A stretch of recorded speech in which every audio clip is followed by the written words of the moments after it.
Have you ever caught yourself standing in front of the mirror, wondering when you started feeling a little smaller in the world, even though your heart and wisdom have only grown larger with time? It's something most people don't talk about enough. The quiet way self esteem can slip away as we get older.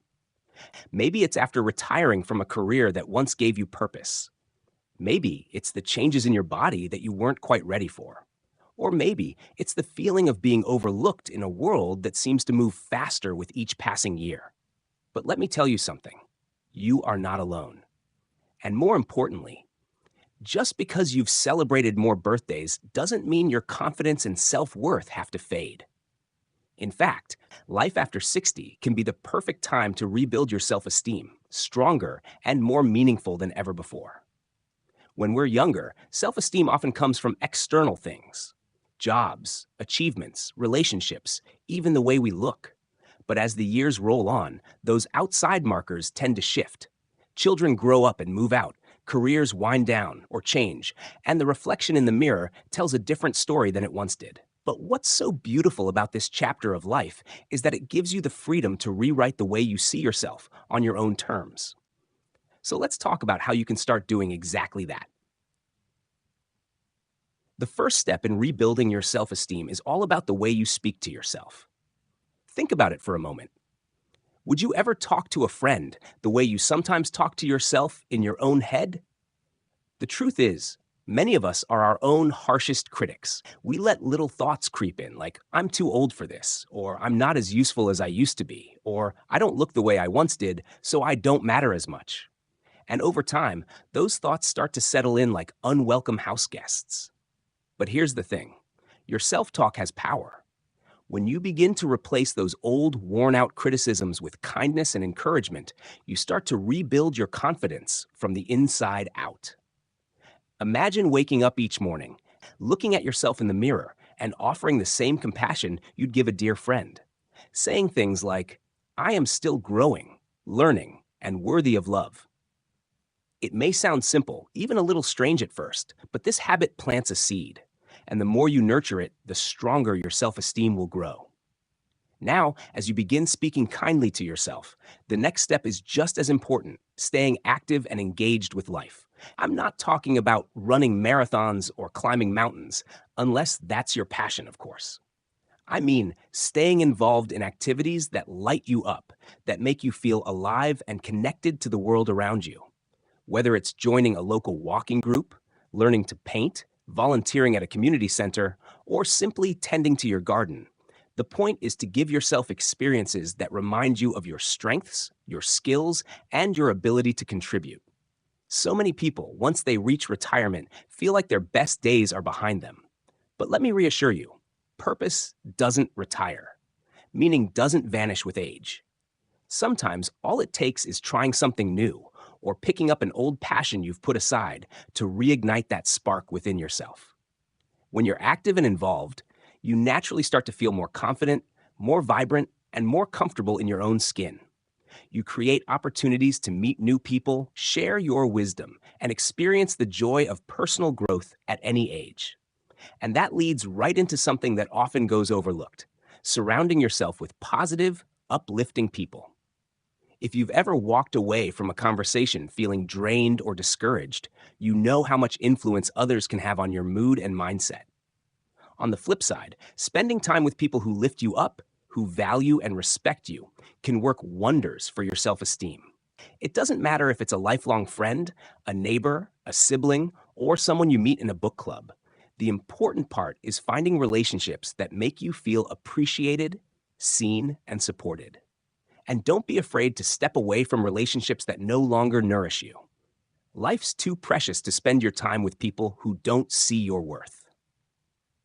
Now that we've touched on the way you talk to yourself, the way you engage with life, and the people you choose to keep close, you're already starting to lay the foundation for stronger, healthier self-esteem. Rebuilding confidence after 60 isn't about becoming someone new. It's about remembering the incredible person you've always been and allowing that truth to shine again, with even more grace, wisdom, and strength than before. One of the most beautiful and freeing lessons that life teaches us as we grow older is this: You don't need anyone's permission to feel proud of yourself. And yet, so many people over 60 quietly struggle with self doubt, as if the world has given them fewer reasons to hold their head high. But the truth is, self esteem isn't about waiting for the world to applaud you. It's about learning to recognize your own value, even when no one else is watching. And that's why another powerful way to rebuild your self esteem is to practice self acceptance. Now, I know it's easier said than done. We live in a world obsessed with youth, wrinkle free faces, fast paced lifestyles, and a culture that loves to celebrate new over wise. But here's the thing: the lines on your face, the stories written in your heart, the lessons you've gathered through the years, these are your badges of honor. Accepting yourself doesn't mean giving up or settling. It means making peace with where you are in life and recognizing that you are enough, exactly as you are, in this very moment.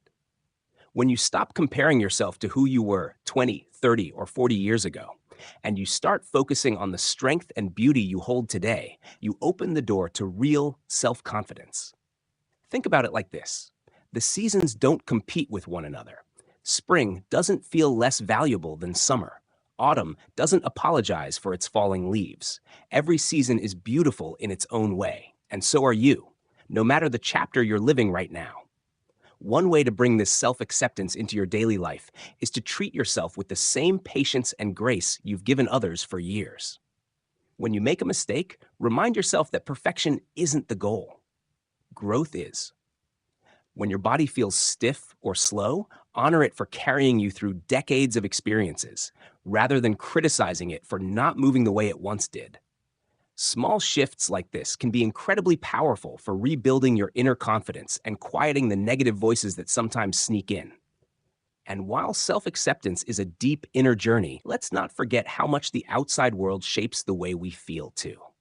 That's why it's so important to keep challenging yourself with new goals, no matter your age.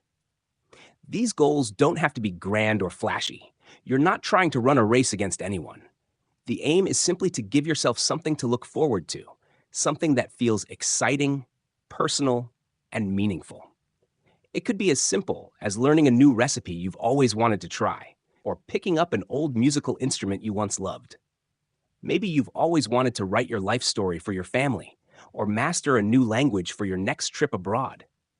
Setting goals, no matter how big or small, reminds you that you still have purpose. It shifts your focus from what's behind you to what's ahead. And that simple act of moving forward, even in small steps, can do wonders for your self-esteem. And here's another little truth that often gets overlooked. Self-esteem isn't something you have to build alone. Asking for help, seeking advice, or even opening up about your feelings isn't a weakness. It's an incredible strength. Whether it's talking to a trusted friend, joining a local support group, or even just having a good heart-to-heart with a family member, sharing your experiences allows you to feel seen and heard. And sometimes, just knowing that someone understands what you're going through can lift the heaviest weight off your shoulders. So many seniors hold their struggles in silence, as if talking about self-doubt or low confidence is something to be ashamed of. But the opposite is true. Speaking up is the first step toward healing, and it's often the moment when real change begins. When you open yourself up to connection, you not only rebuild your self-esteem, you help others do the same. Because whether you realize it or not, your journey, your strength, and your honesty can inspire someone else who's walking a similar path. And isn't that one of the most beautiful parts of being human? The ability to remind each other of our worth, simply by being open and authentic. Sometimes the smallest shift in your daily life can spark the biggest change in how you feel about yourself. One of the simplest, but most overlooked ways to rebuild self-esteem is to stay physically active, no matter your age or ability. Now, I'm not talking about running marathons or lifting heavy weights unless that's something you truly enjoy. I'm talking about movement that honors your body, respects your limits, and still gives you that quiet sense of achievement. You see, when you move your body, even a gentle daily walk around the block, a little stretching in the living room, or a short dance to your favorite music, you remind yourself that you're still alive, still strong, and still in control of your well-being. The body and mind are beautifully connected. And when you show your body care and attention, your mind often follows. You'll notice it starts with something small: a little more energy in the morning, a little more ease when bending to pick something up, and slowly but surely, that confidence begins to seep into other parts of your life too. But it's not just about the movement itself. It's about the message you're sending yourself each time you choose to care for your body. I am worth the effort. And let's be honest, that one simple belief can change the way you see yourself in the mirror and the way you show up in the world. Now, while your body plays a big role in confidence, your surroundings do too. One thing I've noticed, and many seniors quietly agree, is that the environment we live in shapes the way we feel about ourselves far more than we realize. A cluttered, dusty, or neglected space often mirrors the feeling of being stuck, while a clean, bright, welcoming home can lift your spirits and make you feel proud of your personal world. You don't have to do a full home makeover to feel this difference. Sometimes all it takes is opening the windows to let the light in, adding a plant or two to your space, or creating a cozy little corner where you can read, sip tea, or daydream peacefully. When you create a space that makes you feel calm, happy, and comfortable, your self-esteem naturally starts to rise. It's like giving yourself silent permission to feel good, simply by surrounding yourself with things that bring you joy. And while we're talking about joy, let's not forget one of the most nourishing ingredients for self-esteem: kindness.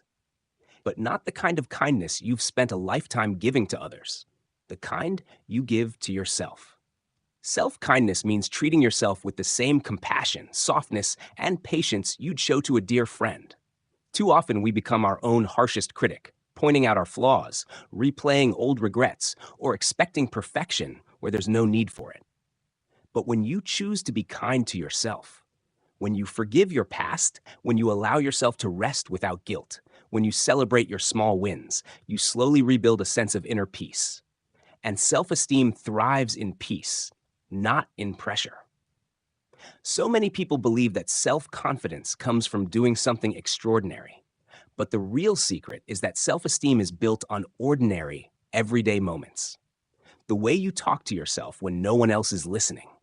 The way you treat yourself when you fall short of your expectations. The way you allow yourself to feel proud, even when the world isn't clapping for you. Rebuilding self-esteem after 60 isn't about turning back the clock. It's about creating a life where you feel seen, heard, valued, and at ease with who you've become.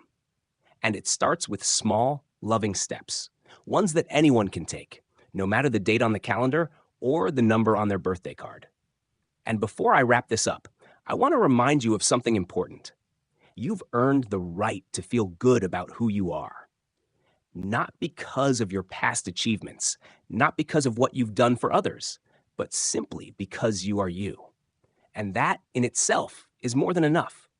If this conversation has touched your heart or made you think about your own journey, I'd love to hear from you. Go ahead and share your thoughts, your stories, or your own little self-esteem tips in the comments. I always say that wisdom multiplies when we share it. And if you found even a little value in this video, do me a favor, give it a like, hit that subscribe button, and stay connected. There's so much more to talk about, and I'd love for you to be part of this growing community. You're never too old to grow, to glow, or to feel proud of the life you're living. Here's to living your best life at any age. You absolutely deserve it.